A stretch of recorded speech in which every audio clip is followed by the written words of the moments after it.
নমস্কার, আমি বিশ্ব মজুমদার। নিউজ 18 বাংলায় আপনাদের স্বাগত। শুরু করছি সোজা সাপটা। আজকের সোজা সাপটা নিয়ে আমি এসেছি পশ্চিমবঙ্গের এমন একটা জেলায়, যে জেলাটি শস্য গোলা নামে পরিচিত।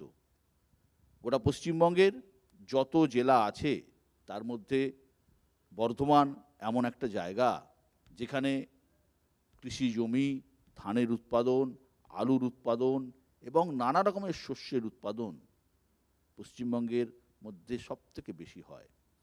একই সঙ্গে এই জেলায় দুর্গাপুর এবং আসানসোলের মতো ইন্ডাস্ট্রিয়াল এলাকাও রয়েছে। সেই বর্ধমানে, বিশেষ করে পূর্ব বর্ধমানের দুটো সিট নিয়েই আজ আমার সোজা সাপটা। এই দুটো সিটে অর্থাৎ বর্ধমান পূর্ব এবং দুর্গাপুর বর্ধমান গত 2019-এর নির্বাচনে এক রেজাল্ট হয়েছিল। একটি জিতেছিল বিজেপি, আরেকটি তৃণমূল কংগ্রেস। আবার 2021-এর যদি বিধানসভা নির্বাচন দেখি, তাহলে এই পূর্ব বর্ধমানে 16টি সিটের মধ্যে 16টি তৃণমূল কংগ্রেস নিজেদের ঘরে তুলেছিল বা সেই ফসল ঘরে তুলেছিল। এবারে কি হবে? এই 2024-এর লোকসভা নির্বাচনে জনতার রায় কোন দিকে যাবে তা নিয়েই আজ আমার সোজা সাপটা। আর আজকে এই আলোচনায় অংশগ্রহণ করার জন্য যারা আজকে এসেছেন, আমি প্রথমে পরিচয় করিয়ে দিই তাদের সাথে। আমার একদম ডান দিকে রয়েছেন সুকৃতি ঘোষাল, সিপিআইএমের পক্ষে বলার জন্য উনি নিজেও এই কেন্দ্রে প্রার্থী। পাশে রয়েছেন বিজেপির পক্ষে শান্তরূপ দে। তার পাশে রয়েছেন তৃণমূল কংগ্রেসের পক্ষে দেবু টুডু। আমার ঠিক বাঁদিকে রয়েছেন বর্ধমানের এমএলএ বিধায়ক খোকন দাস, তৃণমূল কংগ্রেসের পক্ষে বলার জন্য। তার পাশে রয়েছেন কংগ্রেসের পক্ষে বলার জন্য অভিজিৎ ভট্টাচার্য। তার পাশে রয়েছেন বিজেপির পক্ষে বলার জন্য গোপাল চট্টোপাধ্যায়। আপনাদের প্রত্যেককে স্বাগত নিউজ 18 বাংলায়। আর আমার সঙ্গে রয়েছেন আমার সহকর্মী প্রিয়াঙ্কা। প্রিয়াঙ্কা আপনাদের কাছে যাবে, আপনাদের প্রশ্ন নেবে এবং আপনাদের যে প্রশ্ন থাকবে, আপনারা মঞ্চে উপবিষ্ট যারা আছেন তাদেরকে প্রশ্ন করতে পারেন, তারা আপনার প্রশ্নের উত্তর দেবেন। যথাসম্ভব সংক্ষিপ্ত প্রশ্ন করবেন, এটুকুই আপনাদের কাছে আমার আবেদন। আমার প্রথম পর্বে প্রত্যেক বক্তাকে আমি 3 মিনিট করে বলার সুযোগ দিচ্ছি এবং এই 3 মিনিটের মধ্যে তিনি তার রাজনৈতিক বক্তব্য দেবেন। আমার প্রথম বক্তা বিজেপির পক্ষে শান্তরূপ দে। দেখুন, আমাদের এই লোকসভা নির্বাচনটা মূলত আমরা প্রত্যেকে পরিষ্কার যে ভারতবর্ষের প্রধানমন্ত্রী হিসেবে আমরা কাকে পেতে চলেছি এবং গোটা ভারতবর্ষে কোন রাজনৈতিক দল ক্ষমতায় আসতে চলেছে, এটা নিয়ে কারুর সংশয় নেই। গোটা ভারতবর্ষের লোকের একটাই মনে প্রশ্ন যে 400 পার হবে কি হবে না। আমরা বলতে পারি ভারতীয় জনতা পার্টি বাদ দিয়ে যতগুলো রাজনৈতিক দল আছে গোটা দেশ জুড়ে, প্রত্যেকে নিজের অস্তিত্ব লড়াইয়ের জন্য লড়ছে। কেউ কিন্তু সরকারের মসনদে কে বসবে সেই লড়াইয়ের জন্য বসছে না। আর দুর্ভাগ্য, আমাদের পশ্চিমবঙ্গে আমরা প্রত্যেকটা মুহূর্তে দেখতে পাচ্ছি বাংলার মানুষকে কিভাবে ভুল বোঝানো হচ্ছে। হতে পারে আপনি তৃণমূল কর্মী, হতে পারে আপনি সিপিএম কর্মী, একটা জায়গায় আমার বলা ভুল হলো, হতে পারে আপনি তৃণমূল সমর্থক, হতে পারে আপনি সিপিএম সমর্থক, আপনি বিজেপি সমর্থক, কিন্তু একটা বেশ গ্যাপ থেকে যায় সমর্থক আর কর্মীর মধ্যে। আজকে যে দলই দুর্নীতি করুক না কেন, টাকা কামাক না কেন, কোনো সমর্থক কিন্তু তার উপকার পায় না, সে হয়তো তার বদনামের ভাগিদার হতে পারে। এটা দুর্ভাগ্য। তবুও যে আমরা দেখতে পাই যে রাস্তাঘাটে যখনই কোনো রাজনৈতিক দলের সমর্থক নিজেকে কেউ দাবি করে নিজেদের আলোচনার মধ্যে, তাকে কটূক্তি শুনতে, এবং মূলত আমাদের পশ্চিমবঙ্গে যে রাজনৈতিক দল এখন ক্ষমতায় আছে, স্টেটে যে ক্ষমতায় আসে, সেই ক্ষমতার সঙ্গে জড়িত যেই সাধারণ মানুষ যখনই সেই দলের হয়ে কেউ কথা বলতে যায়, তখনই তাকে শুনতে পারে তুই তৃণমূল করিস, তাহলে তুইও দুর্নীতির সঙ্গে যুক্ত। এটা কোথাও গিয়ে একজন বাঙালি হয়ে সর্বোপরি খারাপ লাগার জায়গা তৈরি হয়। আর রইল বাকি আমাদের এই লোকসভা নির্বাচনের কথা। 42টা সিটেই সাধারণ মানুষের কাছে পরিষ্কার যে দুর্নীতি বাদ দিয়ে কে কাজ করছে গোটা দেশব্যাপী, গোটা দেশের জনগণের কে উন্নয়ন করছে, কারণ লোকসভা নির্বাচনটা কোনো রাজ্যের নির্বাচন নয়, কোনো পৌরসভা নির্বাচন নয়, কোনো পঞ্চায়েত নির্বাচন নয়, এটা দেশব্যাপী নির্বাচন, এটা দেশ চালাবার নির্বাচন। আর বাংলার মানুষ এটুকু বুঝতে পারছে যে দেশকে চালাতে পারবে, দেশ কার হাতে সুরক্ষিত, দেশ দুর্নীতিমুক্তভাবে কে চালাতে পারবে, এবং দেশ চালানো মানে শুধু রাজ্যের মধ্যে শৃঙ্খলাবদ্ধ তা তো নয়, গোটা ইন্টারন্যাশনালের মধ্যে মানে আন্তর্জাতিক স্তরেও দেশকে পৌঁছে দেওয়া, এটা দেশের নেতৃত্বের একটা অন্যতম বড় ভূমিকা গ্রহণ করে। আর 2014 থেকে আজ 2024 প্রত্যেকটা মানুষের কাছে সেটা স্পষ্ট, সে টোটো চালাক কি কোনো কলেজের প্রফেসর হোক কি ডাক্তারবাবু হোক, যে কোনো পর্যায়ে সেটা পরিষ্কার হয়ে গেছে। তাই গোটা বাংলাবাসীর কাছে দেশ চালাবার জন্য কোন রাজনৈতিক দলকে বেছে নেবে, অর্থাৎ তার কোন প্রতিনিধিকে বেছে নেবে, রাজনৈতিক দলের প্রতিনিধিকে বেছে নেবে, এটা বাংলাবাসীর কাছে সুস্পষ্ট। আগামী দিনের নির্বাচনে ভোট দিয়ে তারা সেটা একদম ক্লিয়ার করে দেবে, এবং 4 তারিখ যে ভোটের রেজাল্ট সেটা আমরা সবাই দেখতে পাবো। ধন্যবাদ শান্তরূপ। শান্তরূপের কথা অনুযায়ী দেশ চালানোর নির্বাচনে বিজেপির কোনো বিকল্প নেই। কংগ্রেসের অভিজিৎ ভট্টাচার্য। আমরা 2014 সালের পর থেকে আজ পর্যন্ত দেখছি যে বিজেপি যেভাবে চলছে, আমরা সারা ভারতবর্ষে আমাদের একটাই বিষয় হচ্ছে বিজেপির বিরোধিতা করা এবং বিজেপিকে পরাস্ত করা। কারণ আগামী দিন ভারতবর্ষের যে আত্মা, মানে যেটা স্পিরিট অফ ইন্ডিয়া, ভারতবর্ষের সংবিধান, সেই সংবিধান সুরক্ষিত থাকবে কিনা তার প্রশ্নের মুখে রয়েছে ভারতবর্ষ। 2014 সাল থেকে যে প্রতিশ্রুতি দিয়ে ভারতবর্ষে বিজেপি এসেছিল, যে 15 লক্ষ টাকা প্রত্যেকের অ্যাকাউন্টে আসবে, 2 কোটি লোকের চাকরি হবে, আজকে সুরক্ষার কথা বলছেন। আজকে যখন ভারতবর্ষকে চীন গ্রাস করছে, তখন কিন্তু ভারতবর্ষের প্রধানমন্ত্রী সেই 56 ইঞ্চি ছাতি আমরা দেখতে পাই না। কোনো 15 লক্ষ টাকা কারুর অ্যাকাউন্টে এসেছে বলে আমার জানা নেই। 2 কোটি বেকারের কর্মসংস্থান হয়েছে কিনা আমার জানা নেই। কিন্তু এটা জানা আছে যে জীবনদায়ী যে ওষুধ, সেই ওষুধের দাম দ্বিগুণ হয়ে গেছে। আজকে কেলেঙ্কারি আর্থিক তছরূপের কথা বলছেন। ভারতবর্ষের সবথেকে বড় আর্থিক কেলেঙ্কারির নাম হচ্ছে ডিমনিটাইজেশন, মানে নোট পরিবর্তন। তার থেকেও বড় দুর্নীতি সামনে এসছে যে ইলেকট্রাল বন্ড। আজকে বিভিন্ন কোম্পানি তারা যেভাবে 6000 কোটি টাকার ওপরে বিজেপির পার্টি ফান্ডে টাকা দিয়েছে, সেই টাকা আপনার আমার ঘাট থেকে তুলছে। আমি কিছুদিন আগে এই কার্জন গেটে একটা ওষুধের দোকানের সামনে একজন বয়স্ক ভদ্রলোককে বলতে শুনলাম যে আমরা পেনশনভোগী। আজকে সবাই মোটামুটি প্রেসার এবং সুগারের রুগী, তো সেই প্রেসার এবং সুগারের ওষুধের দাম আজকে ডবল হয়ে গেছে। তাই ভারতবর্ষ কোনোভাবেই শুধুমাত্র জুমলা ছাড়া, এই 15 লক্ষ টাকা নিয়ে অমিত শাহজি নিজে বলেছেন এটা একটা জুমলা ছিল। আজকে ভারতবর্ষের কোনো জায়গাটাই সুরক্ষিত নয়। শুধুমাত্র ধর্মের নামে মানুষের চোখে পটি পড়িয়ে শুধু ধর্মের নামে মানুষকে আজকে একটা প্রভাবিত করার চেষ্টা চলছে। উন্নয়নের কথা বলছেন, কোন উন্নয়নের কথা? কোথায় বলবেন? একটা ইসরো, সেই ইসরো কার আমলে তৈরি হয়েছে? আপনারা এমন কোনো একটা উদাহরণ দিন যেটা মোদিজি নিজে হাতে তৈরি করেছেন। শুধুমাত্র কিছু না, মানুষের আই ওয়াশ করে আজকে ভারতবর্ষকে ধর্মের নিরিখে বিভাজিত করে ভারতবর্ষের সংবিধানকে ধ্বংস করার চক্রান্ত চলছে। তাই এই বিজেপির বিরুদ্ধে যে আন্দোলন, সেই আন্দোলনে আমাদের ইন্ডিয়া জোটের পক্ষে যারা যারা আছে, আমরা সকলের পক্ষে আছি। এবং আগামী দিন আমরা চাইব যে যেখানে শক্তিশালী বিজেপির বিরুদ্ধে, সেখানে মানুষ তাকে সাপোর্ট করে জেতাবে এবং বিজেপিকে পরাস্ত করবে। ধন্যবাদ। পরের বক্তা তৃণমূল কংগ্রেসের দেবু টুডু। আমাদের যে লোকসভা নির্বাচন হচ্ছে 4 জুন তার ফল বেরোবে, আমরা দেখতে পাবো। 10 বছরের ফল। 10 বছর একটা দল ক্ষমতায় ছিল, যারা গোটা ভারতবর্ষের মানুষকে 10 বছর শুধু মিথ্যে কথা বলে, শুধু মানুষকে ভুল বুঝিয়ে ক্ষমতায় থেকেছে। উন্নয়ন কি হয়েছে সেটা আমরা দেখেছি। শুধুমাত্র মানুষকে ভুল বুঝিয়ে এই 10 বছর ক্ষমতায় ছিল। আজকে যে নির্বাচন হচ্ছে, লোকসভা নির্বাচন, গোটা ভারতবর্ষের মানুষ মুখিয়ে আছে যে কিভাবে এই যারা ভারতবর্ষটাকে দুর্নীতিতে নিমজ্জিত করেছে, সব মোদিরা ওই বিদেশে টাকা তুলে নিয়ে চলে গেছে, ওখান থেকে বলছে যে আমাদের বিজেপি নেতাদের 70% ঘুষ দিতে হয়েছে। সেই তারা বলছে যারা ভারতবর্ষের টাকা লুট করে নিয়ে চলে গেছে।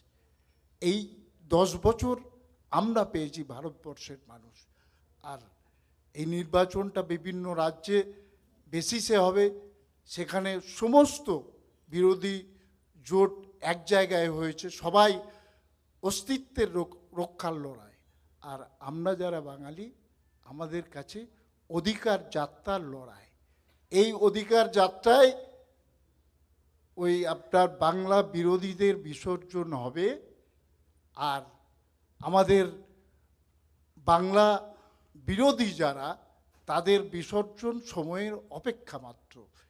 এই বাংলায় আমরা যারা আছি, কিভাবে আছি, কি উন্নয়ন হয়েছে, কিন্তু তার মধ্যেও বাংলা বিরোধী মানুষেরা আমাদের সঙ্গে চক্রান্ত করে সব পেটে লাথি মারার চেষ্টা করেছে, ভাতে মারার চেষ্টা করছে, এখনও লাগাতার কেন্দ্রীয় প্রকল্পের টাকা আটকে দিয়েছে। মানুষ 100 দিনের কাজ করেছে, সেই টাকা আটকে দিয়েছি। মানুষের আবাস যোজনার টাকা আটকে দিয়েছি, মানুষের বাংলার বাড়ির টাকা আটকে দিয়েছে। তাই আমরা বলছি এরা বাংলা বিরোধী, এরা বাংলা বিরোধী।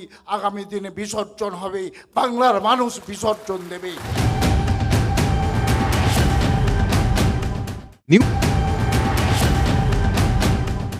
পরের বক্তা সুকৃতি ঘোষাল, সিপিআইএমের পক্ষে। প্রথমত হচ্ছে আজকের এই যে এবারের যে নির্বাচন, এটা দেশকে বাঁচানোর, সংবিধানকে বাঁচানোর নির্বাচন। যে শক্তি বিগত 10 বছর ধরে কেন্দ্রেতে ক্ষমতাসীন রয়েছে, তারা দেশকে, আমাদের দেশের একটা চরিত্র হচ্ছে মিশ্র সাংস্কৃতিক চরিত্র, সেই মিশ্র সাংস্কৃতিক চরিত্রকে এরা নষ্ট করতে চাইছে, এক বর্ণে গোটা দেশকে রাঙাতে চাইছে। আমরা তাই তার বিরোধিতা করতে চাই, সাধারণ মানুষকে নিয়েই সেই বিরোধিতা করতে চাই।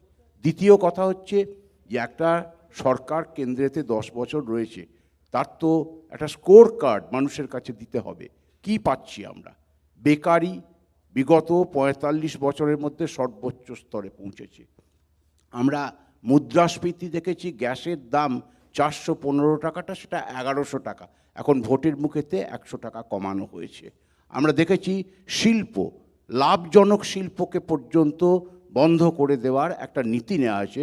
যদিও এই নির্বাচনের মুখে এসে দুর্গাপুরে গিয়ে মানে ওই শাসক দলের তরফ থেকে বলা হয়েছে যে না, এখানে দুর্গাপুরের শিল্পকে আবার খোলা হবে, লগ্নি হবে। আমরা জানি যে এটা কিন্তু ন্যাশনাল মনিটাইজেশন পাইপলাইন যে নীতি সরকার নিয়েছে, সেটা অনুযায়ী কিন্তু এটা, তার সঙ্গে এটা শুধু কথার কথা। তারপরে আমরা কৃষিতে কৃষকের আয় দ্বিগুণ হবে, এটা ছিল প্রতিশ্রুতি, কিন্তু কৃষকের আয় দ্বিগুণ কোথায়? কৃষক শস্য বীমা আমাদের 10% মাত্র কৃষকরা পায়। এই যখন আমাদের দেশের অবস্থা, আমাদের দেশের এই অবস্থার জন্য কেন্দ্রীয় যে নীতির ফলে বৈষম্য বাড়ছে। কেমন বৈষম্য বাড়ছে? ধনী আরও ধনী হচ্ছে, গরিব আরও গরিব হচ্ছে। 125টা দেশের মধ্যে ভারতবর্ষ দারিদ্র্যের নিরিখেতে 111তম স্থানেতে চলে গেছে। একটা অত্যন্ত ভয়ানক অবস্থা। আবার এই একই সময়েতে এশীয় ধনপতিদের মধ্যে আম্বানি এবং আদানি, তাদের নাম 1 এবং 2 এই স্থানেতে চলে এসছে। এই অবস্থাটার আমরা পরিবর্তন চাই, দেশের মানুষকে একটু মুক্তি দিতে চাই, একটু স্বস্তিতে তারা জীবনযাপন করতে পারে, তাদের জীবন সংকট দূর হয়। আর তার জন্য যে উদ্যোগ আমরা নিয়েছি, আমাদের রাজ্যে যে বিরোধী দল রয়েছে তারাও কিন্তু বিজেপি বিরোধী কথা বলছে, খুব ভালো কথা। কিন্তু বিজেপি বিরোধিতায় যদি তারা আন্তরিক হতেন, তাহলে ইন্ডি জোট, মানে ইন্ডিয়া নামে যে জোট, তাকে শক্তিশালী করবার চেষ্টা করতেন। তারা সে ব্যাপারেতে আন্তরিক বলে অন্ততপক্ষে আমার মনে হয় না। আর দ্বিতীয় কথা, বিজেপির মতো একটা যে ভয়ানক শক্তি, তাকে আটকানোর জন্য যে নৈতিক সাহস দরকার, দুর্নীতিতে ডুবে থাকা তৃণমূল দলের পক্ষেতে সেই সাহস দেখানো সম্ভব নয়। সুকৃতি ঘোষালের বক্তব্য একই সঙ্গে কেন্দ্রের বিজেপির বিরুদ্ধে, প্রত্যাশিতভাবে রাজ্যের তৃণমূলের বিরুদ্ধে। পরে বক্তা বিজেপির পক্ষে গোপাল চট্টোপাধ্যায়। এবার যে লড়াই, এই লড়াই হচ্ছে গিয়ে ভারতবর্ষের প্রধানমন্ত্রী নির্বাচনের লড়াই। সারা ভারতবর্ষ, সারা পৃথিবীর মানুষ জেনে গেছে যে এই নির্বাচনে নরেন্দ্র মোদীজি আবার প্রধানমন্ত্রী হচ্ছেন। এটাই প্রথম নির্বাচন ভারতবর্ষে যেখানে প্রধানমন্ত্রী কে হবেন সারা বিশ্ববাসী জেনে গেছে নির্বাচন আগেই। এখন অনেকগুলো প্রশ্ন এসছেন, রাজনৈতিক বক্তব্য রাখবো। লড়াই মূলত এবছর লড়াই হচ্ছে দুর্নীতির বিরুদ্ধে লড়াই, দুর্নীতির সঙ্গে সুনীতির লড়াই, কুশাসনের সঙ্গে সুশাসনের লড়াই। আমার কংগ্রেস বন্ধু বললেন জুমলাবাজ বিজেপি। আমি বলবো প্রথমে, বা দর্শক বিচার করবেন, একটা জুমলার উদাহরণ দিচ্ছি কংগ্রেসের। জওহরলাল নেহরু মেয়ে ইন্দিরা নেহরু, তিনি বিয়ে করেছিলেন ফিরোজ খানকে। তারপরে ইন্দিরা নেহরু কী করে ইন্দিরা গান্ধী হয়, এর প্রশ্ন আমি দর্শকের কাছে রাখছি। জুমলাবাজের কথা বলছেন, মনে রাখতে হবে দুর্নীতির কথা বলছেন। আজ পর্যন্ত আমাদের যে কেন্দ্রে যে সরকার চলছে বিজেপি, তার বিরুদ্ধে দুর্নীতির অভিযোগ কেউ আনতে পারেনি। একটাই অভিযোগ সাম্প্রদায়িক দল বিজেপি। বলছে জিনিসের দাম বেড়েছে, গ্যাসের দাম 415 থেকে 1000 টাকা হয়েছে। আচ্ছা বলুন তো, যখন গ্যাসের দাম 400 ছিল তখন একজন হাই স্কুলে মাস্টারমশাই বেতন ছিল 7000 টাকা, এখন তিনি 1 লক্ষ টাকা বেতন পান। আপনি যান, যখন গ্যাসের দাম 400 ছিল তখন একজন জনমজুরের বেতন ছিল 14 টাকা, এখন সেটা 450 থেকে 550 টাকা হয়েছে। বিচার করতে হবে বিষয়টা। এখন কত এইমস হয়েছে পশ্চিমবঙ্গে, সারা দেশে কত এইমস হয়েছে, কত মানুষ কোভিডের টিকা পেয়েছেন, এগুলো ভাবতে হবে। শুধু রাম মন্দির বিজেপি বানায়নি, শুধু 300 বাতিল করেনি। আজকে ভারতীয় জনতা পার্টি, আজকে নেতা নরেন্দ্র মোদী বিশ্ববর্ণ নেতা। আপনারা বলছেন সাম্প্রদায়িক, কিন্তু আরও পৃথিবী যারা মুসলমান দেশ তারা মোদীজিকে কার্পেট পেতে স্বাগত জানাচ্ছে। তো বিচার করতে হবে আমাদের। আমি আপনাদের এটাই বলবো যে সামনের যে নির্বাচন হতে পারে, বামপন্থী বন্ধুদেরও বলবো বিজেপি সাম্প্রদায়িক দল, কিন্তু ভারতের টুকরো সঙ্গে ইনশাল্লাহ এটা কোন ধরনের নিরপেক্ষতা? ভারতকে টুকরো টুকরো করবো, ভারতকে বর্বাদিত জং रहेगा, এটা আমাদের বামপন্থী এসএফআইয়ের সংগঠনের স্লোগান। ভারতের টুকরো সঙ্গে ইনশাল্লাহ ভারতকে টুকরো টুকরো করবো, ভারতকে বর্বাদিত জং रहेगा, ভারতকে শেষ না করা পর্যন্ত আমাদের লড়াই চলবে। তাই বিচার করবেন। বিসর্জন, বাংলা বিরোধী বিসর্জন পরিষ্কার মনে করিয়ে দিই। আজকে যে বাংলা বিরোধী বলছেন, শ্যামাপ্রসাদ মুখার্জি ছিল বলে আজকে আমি, আপনি, জ্যোতিবাবু থেকে মমতা ব্যানার্জি প্রত্যেককে আজ রাজনীতি করতে পারছেন। যদি বাংলা শ্যামাপ্রসাদ না থাকতেন তাহলে এই পশ্চিমবঙ্গ ভারতে থাকতো না, আমাদের রাজনীতি করা হতো না। তাই দর্শককে বলবো, মানুষকে বলবো, এই টিভি চ্যানেলের মাধ্যমে আপনারা বিচার করুন। অবশ্যই গণতান্ত্রিক পদ্ধতিতে দেশ চলা উচিত, আর এটা গণতান্ত্রিক পদ্ধতি। আমাদের যারা বিপক্ষ বন্ধু আছেন তারা বিজেপির বিরুদ্ধে লড়াই করুন, স্বাভাবিক, একসঙ্গে লড়াই তো উচিত, গণতন্ত্র তো লড়াই চলবেই। কিন্তু সেই লড়াই গণতান্ত্রিক পদ্ধতি হওয়া উচিত। বাংলার মতো সেই বামপন্থী আমাদের শুরু করে আজ অবধি যে সন্ত্রাস চলছে, যে সন্ত্রাস বাংলায় চলছে, এটা কাম্য নয়। মামাটি মানুষের সরকার 21 বিধানসভা নির্বাচন এত ভোটে জেতার পরও, আমার দুর্ভাগ্য, আমাদের বাংলার দুর্ভাগ্য যে আজও মামাটি মানুষের সরকার জেতার পরও আমাদের শাসক দল তারা মামাটি মানুষকে সম্মান করেনি, ভোটের পদ্ধতি থেকে তারা নির্যাতন করেছে। তাই এসব বিচার করি, বাংলার মানুষ ভোট দেবে। আমার বিশ্বাস এবছর লোকসভা নির্বাচনে পশ্চিমবঙ্গের ভারতীয় জনতা পার্টি 30-এর বেশি আসন পেয়ে ক্ষমতায় আসবে। দেশে তো ক্ষমতায় আসবেই, পশ্চিমবঙ্গ 30-এর বেশি আসন নিয়ে এখানে দল তার শক্তি বাড়াবে। 30-এর বেশি আসন পেয়ে সরকার, কেন্দ্রীয় সরকার গড়বে বিজেপি, পশ্চিমবঙ্গে 30-এর বেশি আসন পাবে। খোকন দাস, তৃণমূল কংগ্রেসের পক্ষে। মূল ব্যাপার হচ্ছে, আমি তো নির্বাচনী প্রচার করছি, আমি একজন বিধায়ক, কিন্তু আমি কেন্দ্রীয় সরকারের এবারের নির্বাচনে এদের এজেন্ডাটা কি আমি তো সেটাই বুঝতে পারছি না। এরা 10 বছর ক্ষমতায় আছে, 10 বছর ক্ষমতার পর আবার নির্বাচনে তারা লড়ছে, কিন্তু তারা ভারতবর্ষের মানুষের কাছে কি চাইছে, তারা কি করতে চায় আমি তো কোথায় খুঁজে পাচ্ছি না। আমি বিভিন্ন জায়গায় মিটিং করে বলছি যে বিজেপি কি বলতে চাইছে, তারা ভারতবর্ষে আর কি করতে চায়। 10 বছরে যেভাবে দেশকে পিছিয়ে নিয়ে যাচ্ছে, আজকে হয়তো কেউ জানবে না, এবং শিক্ষিত সমাজের মানুষ জানে যে বিজেপি এই 10 বছরে ভারতবর্ষকে কতটা পিছনে নিয়ে গেছে। দেশের অর্থনৈতিক অবস্থা এত খারাপ জায়গায় চলে গেছে, এটা অর্থনৈতিকবিদরা সবাই জানে যে 10 বছরে নরেন্দ্র মোদী আমার দেশকে শেষ করে দিচ্ছে। তৃতীয়বারে তিনি আবার প্রধানমন্ত্রীর জন্য তিনি গোটা ভারতবর্ষ ঘুরছেন, তার দলের এমপিদের জেতাতে চাইছেন, কিন্তু আমরা তো বুঝতে পারছি না 10 বছর আপনি যে এত প্রতিশ্রুতি দিলেন তার একটা প্রতিশ্রুতি পালন করতে পেরেছেন? একটা করতে পারে নাই। তাহলে এবার তৃতীয়বারে তার প্রতিশ্রুতি কি? এবং আমরা মনে করি এবারে নির্বাচনে মানুষ যেভাবে বিজেপির বিরুদ্ধে, আমরা বিভিন্ন জায়গায় তো আমরা মিটিং মিছিল করছি, প্রতিটি মানুষের কাছে একই কথা, দুবার আমরা ভোট দিয়েছি, বিধানসভায়ও আমরা অনেকে বিজেপিকে ভোট দিয়েছি, কিন্তু বিজেপি আমাদের জন্য কি করেছে সেটা আমরা জানতে চাই। এটা প্রতিটি মানুষ বলছে। এবং আমরা মনে করি আমরা বাংলার গোটা ভারতবর্ষে এবার ইন্ডিয়া জোট ক্ষমতায় আসবে, এটা আমরা নিজেরা বুঝতে পারি। রাজনীতির সঙ্গে আছি, আমরা বুঝতে পারি যে বিজেপিকে ভারতবর্ষের মানুষ এবার পরাজিত করবে। এবং আমরা বাংলায় হয়তো ইন্ডিয়া জোট আমাদের সঙ্গে হয় নাই, সেটা যে কোনো ব্যাপার একটা থাকতে পারে, কিন্তু আমরা মনে করি এবার বাংলায় আমরা 42টা সিট আমরা দখল করব। এবং বিজেপির বাংলার শেষ পেরে এই তৃণমূল কংগ্রেস এবার লোকসভা নির্বাচনে করে দেবে, যাতে লোকসভা নির্বাচনের পর বাংলায় বিজেপি করার লোক খুঁজে পাওয়া মুশকিল। এদের কোনো এজেন্ডা নাই, এরা কি উন্নয়ন করতে চায়, মানুষের জন্য কি কাজ করতে চায়, এসব কোথায় কোনো বক্তব্য নাই। কে চুরি করেছে, কে ডাকাতি করেছে, কে কত টাকার সম্পত্তি করছে, এটাই হচ্ছে এদের এজেন্ডা। আরে তোমরা ভালো থাকো, যে দুর্নীতি করবে সে তো ডুবে যাবে, তার দল ডুববে, সে ডুববে। তাই তোমরা এই বিভিন্ন বিরোধী দলের লোকদের তোমরা চোর বলছো, আবার বিরোধী দলের লোক যখন তোমার দলে চলে যাচ্ছে সে একদম সাধু হয়ে যাচ্ছে। এটা কি নীতি? এটা কি নীতি? এটা কি নীতি আদর্শ আমরা বুঝতে পারি না। তুমি যদি চোরই বলো তার ব্যবস্থা করো, প্রশাসন আছে, প্রশাসন তার ব্যবস্থা করবে। তোমার দলে চলে গেলে সে একদম ভাবে কোনো দুর্নীতি নাই, তাকে নিয়ে তোমরা লাফালাফি করছো।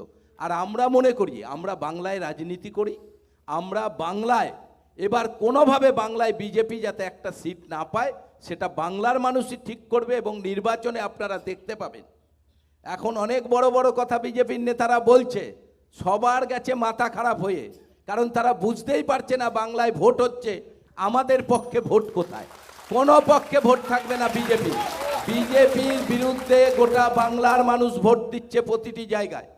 তৃতীয় দফা নির্বাচন হয়ে গেছে, আপনারা দেখবেন, যদিও আপনারা এমনিভাবে এক্সিট পোল এখন দেখাতে পারবেন না, তাহলে আপনারা দেখবেন মানুষকে জিজ্ঞাসা করে মানুষ কাকে ভোট দিয়েছে।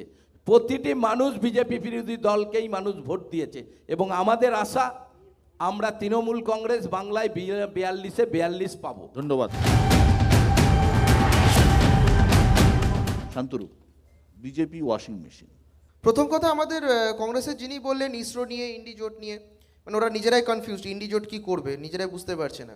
আচ্ছা, আমি খোলা ময়দানে একটা কথা বলছি, আমি ওপেন মিডিয়ায় একটা কথা বলছি, 15 লাখ টাকা নিয়ে এত কথা হচ্ছে, আমি খোলা ময়দানে টিভির মাঠে একটা কথা বলছি, 15 লাখ টাকা কোথায় দিয়ে দেবো এই কথাটা বলা হয়েছে, যদি একটু দেখিয়ে দেন। বলা হয়েছিল যে পরিমাণ কালোধন ভারতবর্ষের বাইরে রাখা হয়েছে সেই পুরো কালোধন যদি, মানে কালো টাকা যদি আমাদের ভারতবর্ষে ফেরানো হয় তবে 15 লক্ষ টাকা করে প্রত্যেক অ্যাকাউন্টে পৌঁছে দেওয়া যাবে, এই কথাটা বলা হয়েছিল। দ্বিতীয় কথা হচ্ছে ইসরোর কথা বললো, যারা এখানে আমরা প্রত্যেকে জানি ইসরোর আগে ইসরো গঠন হয়েছিল, খুব মানে ভালো কথা, ইসরো গঠন হয়েছিল, গর্বের কথা, কিন্তু দুর্ভাগ্য ইসরোতে ফান্ডিং পৌঁছতো না। এর থেকে লজ্জাজনক বিষয় আর কিছু হতে পারে না। তারপর বললেন যে এই স্ক্যাম ট্যাম নিয়ে অনেক কথা বললো, ইলেকট্রাল বন্ড নিয়ে। ভারতবর্ষের বুকে গোটা সর্ববৃহৎ দল তথা সর্ববৃহৎ রাজনৈতিক দল আমাদের বিজেপি, ভারতীয় জনতা পার্টি 6000 কোটি টাকা পেয়েছে, প্রচুর ফান্ডিং, এবং এখন সে সেন্ট্রালে পাওয়ারে আছে, এমন এত কিছু হওয়ার পরও সে 6000 কোটি টাকা।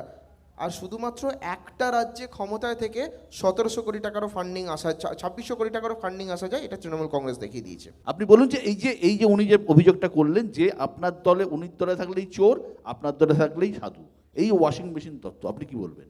আমার দলে আসার পর নতুন করে কার উপর থেকে কেস উঠে গেছে একটু বলুন। আর ওনার দলে আবার অনেক ঘটনা ঘটেছে, আমার দল থেকে তৃণমূল কংগ্রেসে বা অন্যান্য দলে চলে গেছে, তাকে নতুন করে কেউ কেস দিয়েছে, এটা যদি একটু দেখিয়ে দিতে পারেন।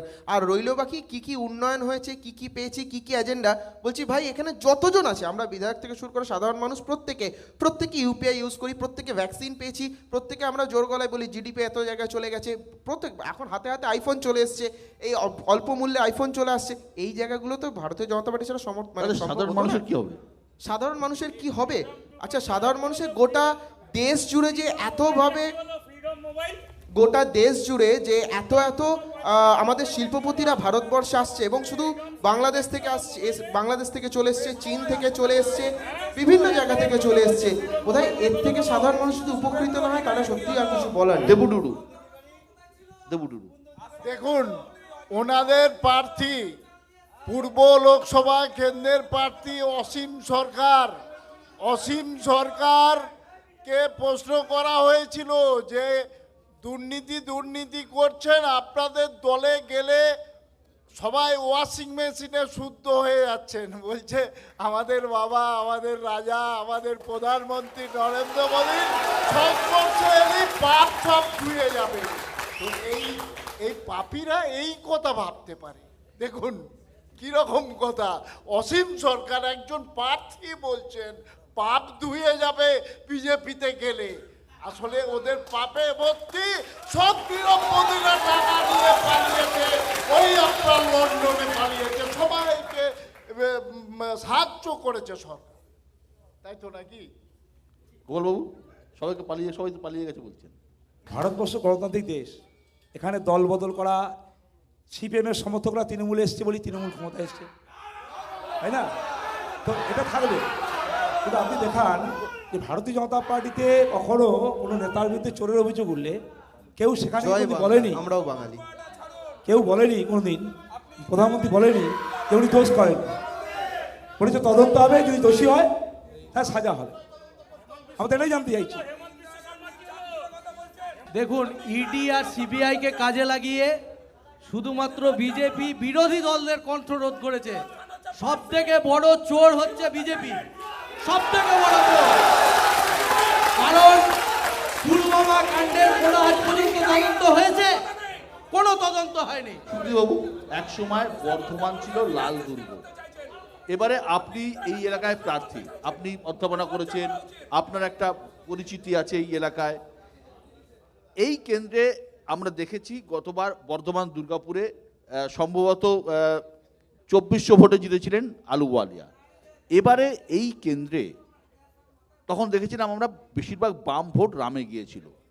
আপনি যদি ভোট টানতে পারেন ভালো, যেটা সবাই বলছেন, তাহলে বিজেপির বিপদ আছে। এটাকে কিভাবে দেখছেন?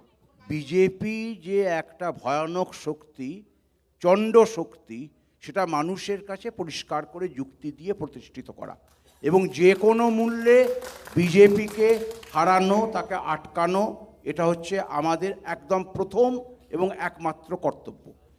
প্রশ্নটা হচ্ছে এখানে যে বাম ভোট রামে গেছে, এই যে ব্যাপারটা, একটা এখানে দাশরথী তা বলে একজন বরেণ্য রাজনীতিবিদ ছিলেন, তিনি একটা ছড়া লিখেছিলেন যে ইদিলপুরের কাদের কয় ভোটার কারুর বাপের নয়। অর্থাৎ কি না, ভোটার বাম ভোট বলে সেরকম কিছু না, কিছু বাম কর্মী থাকতে পারে, কমিটেড ভোটার থাকতে পারে, তার বাইরে যারা আছে সাধারণ মানুষ, তারা নিজেদের জীবনের অভিজ্ঞতাতে বিচার করে তারা ভোট দেন। একটা সময়তে তারা কি হয়েছিল, তারা মনে করেছিলেন হয়তো পশ্চিমবঙ্গে যে রাজ্য সরকারের যে সমস্ত অসুবিধেগুলো রয়েছে, যে দুর্নীতি হোক, অপশাসনই হোক, তাকে মোকাবেলা করতে পারে একমাত্র বোধহয় বিজেপি। বাম শক্তিকে তখনও নির্ভরযোগ্য বলে তারা মনে করেননি, সেই জন্যে তারা হয়তো অন্য বিকল্পের খোঁজ করেছিলেন। কিন্তু আজকে আমরা ঘুরে দাঁড়িয়েছি, আমরা বিকল্প হিসেবে নির্ভরযোগ্য বিকল্প যেটা হতে পারে, এবং সেই বিকল্প কিন্তু আমাদের একমাত্র লক্ষ্য হচ্ছে বিজেপিকে যে কোনো মূল্যেতে আটকানো। কারণ বিজেপিকে আমরা বাড়তে দেব না, তারা দেশের ক্ষতি করছে, তারা সমাজের ক্ষতি করছে। বিজেপিকে বাড়তে দেওয়া হবে না, আর ভোটার কারোর বাপের নয়। শান্তরু, দেখুন, ভোটার কারুর বাপের নয়, এই জন্যেই তো ভারতীয় জনতা পার্টি বারবার বলছে। আমি প্রত্যেকটা জায়গায় না, আমি খোলা ময়দানে কিছু খোলা কথা বলি। আমার হতে পারে এখানে খোকনবাবু, আমি খোকন কাকু বলছি ওপেনলি, কারণ রাজনৈতিক একটা সৌহার্দ্য থাকা দরকার। আমি প্রত্যেকের সামনে একটা কথা বলছি, ভোটার কারুর বাপের নয় বলি সিটিজেন অ্যামেন্ডমেন্ট একটা আমাদের আছে। কারণ 72 বছর কংগ্রেস সরকারে থেকেছে ঠিকই, আজকে মানে 34 বছর সিপিএম আমাদের পশ্চিমবঙ্গের সরকার থেকেছে। আমাদের মাননীয় মমতা ব্যানার্জি অনেক কষ্টে করে এখানে কিন্তু সিপিএমের মতো একটা স্বৈরাচারী সরকারকে সরিয়ে দিয়ে বাংলায় সরকার এসছে, কোনো দিক থেকে এটার কোনো মানে আক্ষেপ নেই। কিন্তু দুর্ভাগ্য হচ্ছে যারা মায়ানমার, বাংলাদেশ, সমস্ত জায়গা থেকে যারা এই অত্যাচারিত এবং হিন্দু ধর্ম মানে হিন্দু মুসলিম ধর্ম বর্ণ নির্বিশেষে যারা অত্যাচারিত হয়ে পশ্চিমবঙ্গে এসছে তাদেরকে চিরকাল ভোটার করে রেখে দিয়েছে। বারবার বোঝানো হচ্ছে যে তারা ভোটার ভোটার ভোটার। আমি জোর গলায়, ভাই একটু শুনতে হবে, আমি জোর গলায় এই খোলা মঞ্চ থেকে চ্যালেঞ্জ করছি যে সিএএ নাগরিকত্ব কারার বিল নয়। আমি খোলা ময়দানে চ্যালেঞ্জ করে বলছি, যদি কেউ প্রমাণ করতে পারে সিএএ নাগরিকত্ব পাড়ার বিল, আমি রাজনীতি ছেড়ে দেবো। সিএএ নাগরিকত্ব দেওয়ার বিল, সিএএ ওই অত্যাচারী মানুষগুলোকে ভোটার থেকে আমার ভারতবাসী করে দেওয়ার বিল। কিসের নাগরিকত্ব? দেবুটুটুর রেশন কার্ড আছে, দেবুটুটুর ভোটার কার্ড আছে, একদম দেবুটুটুর আধার কার্ড আছে। সৌভাগ্য। আর কিসের নাগরিকত্বের দেবুদার প্রমাণ মতো দিতে হবে? মানুষের নাগরিকত্ব আমরা আছে। 100 বছর ঠিক আছে, আমরা বাস শান্তনু, করছি, সৌভাগ্য। 200 বছর বাস করছি। আমরা ভারতবর্ষের আদিম জাতি, আমাকে নতুন করে নাগরিকত্ব দিতে হবে। আমরা সবাই ভারতবর্ষের মানুষ, আমরা কেউ প্রমাণ দেবো না। দেবদূত আমাদের ভারতবর্ষের মানুষ, যারা অবশ্যই আমাদের বলছে- ভারতবর্ষের ধন্যবাদ। মানুষ। যারা বলছে কিন্তু আমাদের এটা বললেও ভুলে গেলে হবে না, যারা আজকে বলছে, দেবদূত যারা ভারতবর্ষের বলছে- মানুষ হতে ধন্যবাদ, হবে। ধন্যবাদ শান্তনু। আচ্ছা, আমি সিএ নিয়ে একটা কথাই বলি। সিএ নিয়ে উনি বললেন যে সিটিজেন অ্যামেন্ডমেন্ট অ্যাক্ট, এটা আসলে নাগরিকত্ব কারার নয়। এটা কি জানেন তো আসলে, যে কোনো জায়গাতে হয়তো বেআইনি অস্ত্রশস্ত্র আছে বলে সরকার মনে করছে, সরকার বলছে যে অস্ত্র সমর্পণ করো, অস্ত্র সমর্পণ করলে তোমার বিরুদ্ধে কোনো ব্যবস্থা নেওয়া হবে না। কিন্তু যে মুহূর্তে অস্ত্র সমর্পণ করা হলো তখন বেআইনি অস্ত্র রাখার জন্য তোমার বিরুদ্ধে ব্যবস্থা নেওয়া হবে। সে হচ্ছে সেই রকম। আপনার এমপি শান্তনু ঠাকুর মহাশয়কে বলুন না সিএর ফর্মটা ফিল আপ করতে। আমরা তো সিএর ফর্ম দিয়েছি, দেখি তিনি কি করে ভোটে দাঁড়ান। আপনাদের যিনি প্রার্থী বর্ধমান পূর্বে অসীম সরকার, তিনি নদিয়ার বিধায়ক, নদিয়া থেকে এখানে এসেছেন। আপনাদের যিনি বিধায়ক ছিলেন করবেন এমপি ছিলেন দুর্গাপুরের বর্ধমান দুর্গাপুর সুরিন্দর সিং আলুওয়ালিয়া, তিনি এবার দাঁড়াননি, তিনি চলে গেছেন আসানসোলে। যদিও দিলীপ ঘোষ তিনি মেদিনীপুর থেকে এখানে এসেছেন। এইগুলো আপনাদের বিরুদ্ধে যাচ্ছে নাকি? দেখুন, এমন তো কোনো নিয়ম নাই যে যিনি বিধায়ক তিনি দাঁড়াতে পারবেন না, বা এই লোকসভার প্রার্থী ওই লোকসভায় যেতে পারবে না। ওনারা কি নিয়ম কিছু নেই, কিন্তু মানুষ তো চাইবেন যে ভারতীয় জনতা পার্টি, আমরা রাজনীতি হলো কৌশল, দিলীপ বাবুকে রাজনীতি হচ্ছে কৌশল, যেখানে যেমন ভাবে আমরা জিতবো আমরা সেটা করবো। মেদিনীপুর থেকে আমরা তাড়িয়ে দিয়েছে বেআইনি কিছু শুভেন্দু করিনি। অধিকারী। তাই বেআইনি বর্তমান আর দুর্ভাগ্য, তাড়িয়ে লড়াইটা যখন জিতবে, আমাদের বর্ধমান চলবে, দিলীপ ঘোষ জিতবে, অসীমবাবু জিতবে। আলুওয়ালিয়াজিকে তো দেখাই যায়নি 5 বছর। তৃণমূলের কোনো লোক আমাদের এটা কি বেআইনি অর্থনীতি? কোনো কাজই করেননি। এটা দুর্ভাগ্য। শান্তরু, 2021-এর বিধানসভা নির্বাচনে পূর্ব বর্ধমানের 16টা সিটের মধ্যে 16টাতেই তৃণমূল কংগ্রেস জিতেছিল। সেই জায়গায় দাঁড়িয়ে দিলীপ ঘোষের মতো একটা হেভিওয়েট লোক, যিনি রাজ্য বিজেপি সভাপতি ছিলেন, আমি মেনে নিলাম বর্ধমান দুর্গাপুরের সিটে তিনি দাঁড়িয়েছেন, লড়াই হতে পারে। অসীম সরকার তিনি দাঁড়িয়েছেন আপনার বর্ধমান পূর্বে। আপনাদের সংগঠন বর্ধমানে বেশ নড়বড়ে এবং অভ্যন্তরীণ কলহ আছে, এটা কি আপনাদের ভাবাচ্ছে না? আমি প্রথমেই বলতে চাই, এই মানে এই খবরটা আপনাকে কে দিল যে আমাদের এখানে সংগঠন নড়বড়ে এবং আমাদের মধ্যে কলহ আছে? এই কথাটা এরকম বিভ্রান্ত ধারণা করলে হবে না। সাধারণ মানুষ একতার হয়ে ভারতীয় জনতা পার্টি সুকান্ত মজুমদার হারানোর জন্য পাঠিয়েছে। বিজেপির লোকের কিছু নাই আর। বুথে ভোট করবেন না। দিলীপ বাবু চায়ের দোকানে ভোট করছেন, সকাল হচ্ছে কি করবো? বাঙালির চা দিয়ে সকাল শুরু হয়, বাঙালির কয়লা দিয়ে সকাল শুরু হয় না। বাঙালির চা দিয়ে সকাল শুরু হয়, বাঙালির বালি দিয়ে সকাল শুরু হয় না। কংগ্রেসের দাঁড়িয়েছেন, এটাই তো দিলীপ ঘোষের এটাই দিলীপ ঘোষ। USP। দিলীপ ঘোষ তো এভাবেই রাজনীতি করেছেন। দেখুন, এবার জামানো জব্দ হবে, সময়ের অপেক্ষা। কাঁদতে কাঁদতে চলে যাবে যদি- মেদিনীপুরে। ওই শুভেন্দু দিলীপ বাবু- অধিকারী দিলীপ বাবু যদি জামানত জব্দ হয়, বর্তমানে আবার কাঁদতে আরে কাঁদতে চলে সুকান্ত যাবে। মজুমদার দিলীপ সাহেব বাবুর জামানত পাঠিয়েছে জব্দ ওনাকে হারানোর জন্য। দিলীপ প্রধানমন্ত্রী হবে। ওদের অন্তর্কলহের ফল এটা। কে বলে না, অন্তর্কলহ? যদি- যদি আমরা- আমি দিলীপ প্রশ্ন বাবুর নেব, জামানত জব্দ- আমি জনতার প্রশ্ন নেব। উনি বলেছেন, শান্তনুবাবু বলেছেন বাঙালি আবেগ নিয়ে কথা বললেন। ওনাদের যখন কেন্দ্রীয় মন্ত্রী আসেন এখানে, স্বরাষ্ট্রমন্ত্রী, তার নেতৃত্বে যখন বাঙালির যে আবেগ, ঠিক আছে, ঈশ্বরচন্দ্র বিদ্যাসাগরের মূর্তি ভাঙা হতো, তখন উনি বাঙালি আবেগের কথা বলতে পারেন না। আজকে উনি এসে বাঙালি আবেগ জাগাচ্ছেন। দ্বিতীয় কথা বলে দিই, এদের সরকার বলছে, দাঁড়ান, এদের সরকার বলছে এরা 80 কোটি লোককে নাকি 5 কেজি করে রেশন দিচ্ছে, তাহলে কিসের 5 ট্রিলিয়নের তাহলে এরা ইকোনমি বানাচ্ছে? ধন্যবাদ। তাহলে উত্তরগুলো পরপর দিতে থাকি। প্রথমেই বলে রাখি যে দুর্ভাগ্য, যে কথাটা উনি বললেন সত্যি একজন বাঙালি হয়ে খুব ভালো লাগলো ওনার প্রশ্ন শুনে, যে বিদ্যাসাগরের মতো মূর্তিকেও ভাঙতে পারে, তাহলে দুর্ভাগ্য ওটা কোনো বিজেপি বা তৃণমূলও ভাঙেনি, এটাও আমি জোর গলায় স্বীকার করছি, ওটা বামপন্থী ভাইরা ভেঙেছে, এর থেকে লজ্জাজনক কিছু হতে পারে না। দ্বিতীয় কথা, 80 কোটি মানুষকে যে ফ্রিতে চাল দেওয়া হয়েছে, কোথাও আরেকবার মনে করে দিই, সেই চাল আবার 2 টাকা কেজি করে পশ্চিমবঙ্গে বিক্রি হয়েছে। এই 80 কোটি মানুষকে শুধুমাত্র গরিবের জন্য চালটা দেওয়া হয়নি, করোনার টাইম থেকে তারা বাইরে বেরোতে পারেনি, লকডাউন ছিল, সেই অভিশপ্ত লকডাউনকে যাতে মানুষ দুবেলা দুমুঠো অন্ন বস্ত্র নিয়ে খেতে পায়, তাই জন্য 80 কোটি লোককে চাল দেওয়া হয়েছে। বাংলায় আমাদের ভ্যাকসিন দেন নাই, বিজেপির প্রধানমন্ত্রী ভ্যাকসিন দেয় না। করোনার সময় রাজ্য গোটা পশ্চিমবঙ্গে ফার্স্ট ফেজে ভ্যাকসিন এসেছিল, করোনার সময় পশ্চিমবঙ্গে ফার্স্ট ফেজে ভ্যাকসিন এসেছিল। প্রশ্ন। খোকনবাবু একটু যদি তাকান, আপনার দলের কর্মীরা জয় বাংলা করে বাংলাদেশের কথা মনে করিয়ে দিচ্ছেন, ভালো লাগছে। একটা খুব নির্দিষ্ট প্রশ্ন, যে প্লিজ কোশ্চেনটা করুন। আপনার দলের ছেলেমেয়েরা জয় বাংলা করছেন, ভালো লাগছে। আপনারা যদি কীর্তিবর্ধন ঝা আজাদকে না নিয়ে এসে কোনো বাঙালি প্রার্থী করতেন, কারণ আপনারা তো দিনের পর দিন কথা বলে চলেছেন বাংলা বিরোধীদের বর্জন। কীর্তিবর্ধন ঝা আজাদ কোথাকার বাঙালি, কিভাবে বাঙালি? এবং বিজেপির কাছে সরিয়ে নেবেন না, বিজেপির কাছে আমার নির্দিষ্ট প্রশ্ন, আপনারা গরু থেকে রাজনীতির ডিসকোর্সটাকে মানুষের কাছে কবে নিয়ে আসবেন? যে যেখানে যে সম্প্রদায়ের মানুষ আমাদের দলের প্রার্থী হবে, এটাই আমাদের দলের আদর্শ। তাই সেখানে কে এখানে আমাদের নন বেঙ্গলি মানুষ প্রার্থী হলো, এটা আমাদের কাছে ব্যাপার না। যে যেখানে আমাদের দল মনে করবে তাকে প্রার্থী করবে, কারণ আমরা কোনো ধর্মীয় ব্যাপার নিয়ে আমরা রাজনীতি করি না, আর আমরা মানুষের মধ্যে কোনো মানুষের ভেদাভেদ তৈরি করি না। যে আমাদের দলনেত্রী যাকে যেখানে প্রার্থী করবে, আমাদের দায়িত্ব বিজেপিকে পরাজিত করে সেই আমার দলের প্রার্থীকে জেতানো, এটা আমাদের কাছে সব থেকে বড় দায়িত্ব। একটা বিষয় মনে রাখতে হবে, যিনি আজ গরু থেকে বলছেন না, তো গরুকে আমরা গোমাতা বলি।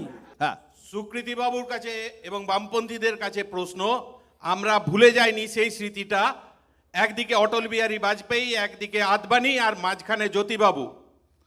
আমরা ভুলে যাইনি সেই স্মৃতিটা যখন রাজীব গান্ধী অলি গলি মে শোর হ্যাঁ রাজীব গান্ধী চোর হ্যাঁ।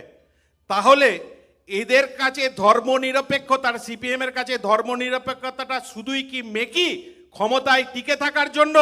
তখন ক্ষমতায় টিকে থাকার জন্য রাজীব গান্ধীকে চোর বলেছিল। অটল বিহারী বাজপেয়ী, আদবানি, এদের মাঝখানে জ্যোতি বসুকে তার উপস্থিতি, এটা নিয়ে অনেক কথা বলা হয়, কিন্তু এটা জেনে রাখবেন যে তখন জনসংঘে তাদের উপস্থিতি, প্রথম কথা যে মিটিংয়েতে গিয়েছিলেন সেটা বামপন্থীরা আমন্ত্রিত ছিল, সেখানে গিয়েছিল, এবং যে মুহূর্তে তাদের জনসংঘী চরিত্র প্রকাশিত হয়েছে তখন বলা হয়েছিল যে এদেরকে কেন্দ্র থেকে যদি মন্ত্রিত্ব থেকে বাদ না দেওয়া হয় তাহলে আমরা সরে দাঁড়াবো, এবং সমর্থন তুলে নেওয়া হয়েছিল। দ্বিতীয় কথা যেটা আপনি বলছেন যে একটা সময় রাজীব গান্ধী বিরোধিতা করা, একটা মনে রাখতে হবে যে রাজনীতি হচ্ছে সম্ভাবনার শিল্প। কখনো পরিস্থিতি, বস্তুগত পরিস্থিতি এক জায়গায় দাঁড়িয়ে থাকে না, অর্থাৎ কিনা রাজনৈতিক বস্তুগত পরিস্থিতি পাল্টালে তাহলে তার চরিত্রও পাল্টায়। ধন্যবাদ। আমার কোশ্চেন বিজেপির রিপ্রেজেন্টেটিভদের, সোজা সবটাই কোশ্চেন। এই লাস্ট 10 ইয়ার্সে মোদি গভর্নমেন্ট, বিজেপি গভর্নমেন্ট তো না, মোদি গভর্নমেন্টের 5টা স্পেসিফিক কাজ বলুন। নাম্বার 1, নাম্বার 2, বিজেপি গান্ধীর আদর্শকে বিশ্বাস করে না গোডসে? তাহলে বলি গান্ধীবাদীতে বিশ্বাস করে, গোডসে নীতি আর গোডসের ভূমিকাতে বিশ্বাস করে। এটা একদম ক্লিয়ার কাট সোজা কথা।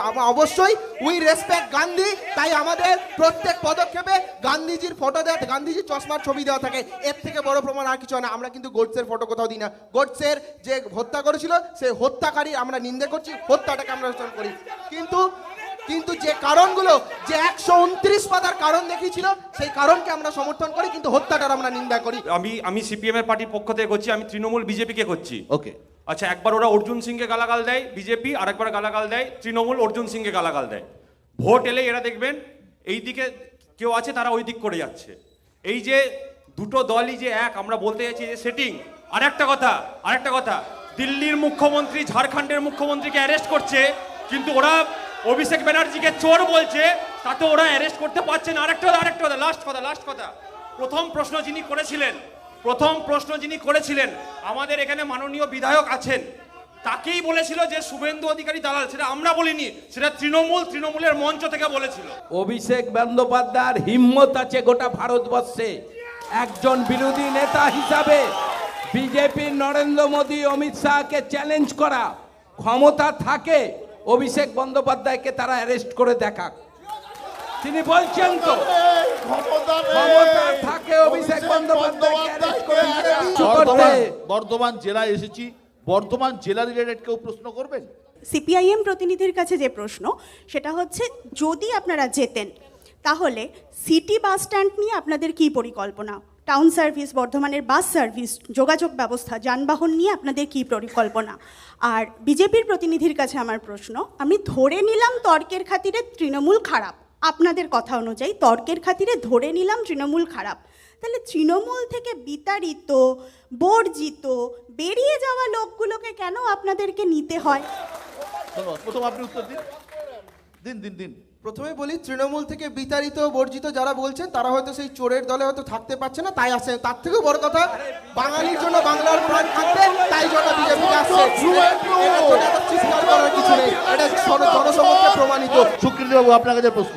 আমার কাছে যে প্রশ্নটি করা হলো যে বর্ধমানে যে যানবাহনের ব্যাপার, এবং হচ্ছে যে এটা মনে রাখতে হবে যে একটা সময় বর্ধমান শহরের মধ্যেতে যানজট এত তীব্র হচ্ছিল, মানুষের যাতায়াত এত অসুবিধাজনক হচ্ছিল, তখন উল্লাস এবং নবাবহাটে দুটি বাস স্ট্যান্ড করা হয়েছিল।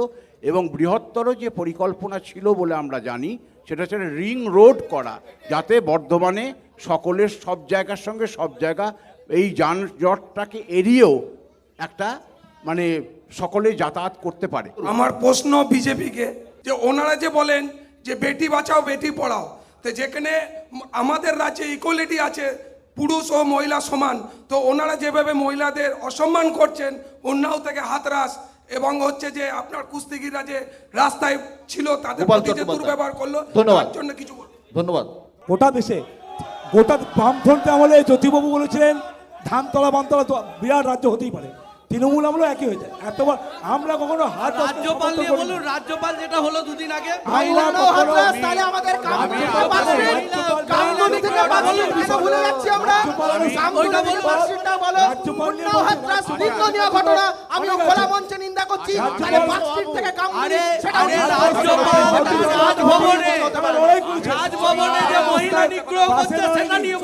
আমরা কখনো ধর্ষকের পাশে দাঁড়াইনি।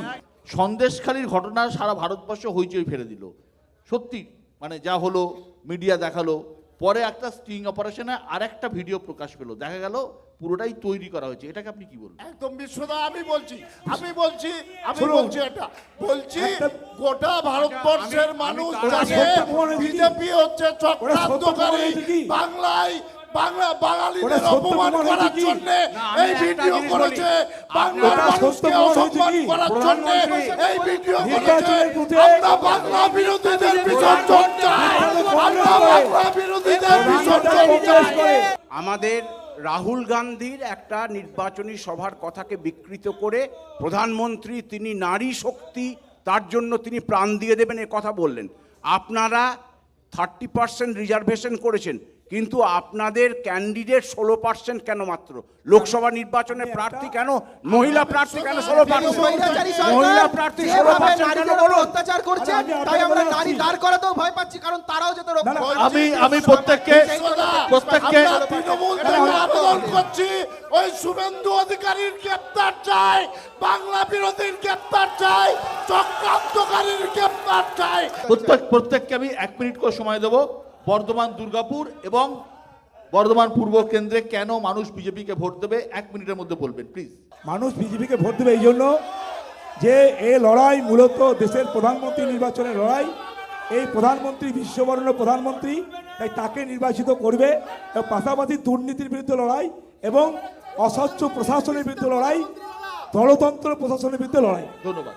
অভিজিৎ, দেখুন, জম্মু কাশ্মীরের যিনি গভর্নর ছিলেন তিনিও বলেছেন নির্মলা সীতারামনের স্বামী প্রভাকরণ সীতারামন তিনিও বলেছেন যে এই মোদী সরকার যদি পুনরায় ফিরে আসে তাহলে ভারতবর্ষের সংবিধান বলে কিছু থাকবে না, ভোট সব উঠে যাবে। প্রথমত তৃণমূল কংগ্রেসকে ভোট দেবে আমাদের রাজ্যের মাননীয় মুখ্যমন্ত্রী। 68টা প্রকল্পের মধ্য দিয়ে বাংলার মানুষকে ভালো রাখার চেষ্টা করেছে এবং মুখ্যমন্ত্রী যেভাবে রাজ্যের উন্নয়নের কাজ করছে, এই উন্নয়নকে দেখে বাংলার মানুষ তৃণমূল কংগ্রেসকে ভোট দেবে, এটা আমরা আশাবাদী। 10 বছর কেন্দ্রে যারা ক্ষমতায় রয়েছে তাদেরকে মানুষ দেখে নিয়েছে, আর এ রাজ্যের 13 বছর ধরে তৃণমূল ক্ষমতায় রয়েছে, তাদের অনেক জনমুখী প্রকল্পের কথা তারা বলছেন, কিন্তু মানুষ যদি তাতে সন্তুষ্ট হতেন তাহলে মানুষ কিন্তু আগের লোকসভা নির্বাচনেতে বিজেপি এত সংখ্যা বৃদ্ধি হতো না। আমরা বিজেপির যে চরিত্র এবং এ রাজ্যের রাজ্য সরকারের যে চরিত্র মানুষের কাছে উন্মোচিত করেছি, তাই মানুষ বাম ধর্মনিরপেক্ষ শক্তিকে ভোট দেবেন।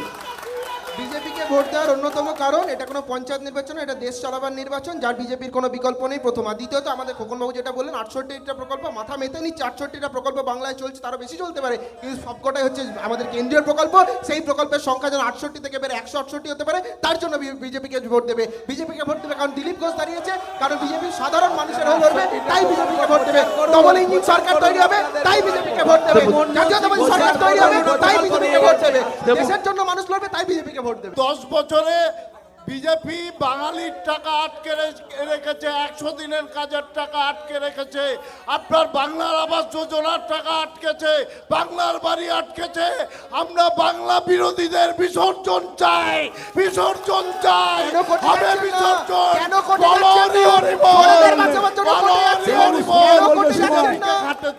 2019-এর নির্বাচনে বর্ধমান পূর্ব কেন্দ্রে তৃণমূল জয়ী হয়েছিল 90,000-এর কাছাকাছি ভোটে, আর 21-এর ভোটে তৃণমূল এগিয়ে রয়েছে প্রায় 1 লক্ষ ভোটে।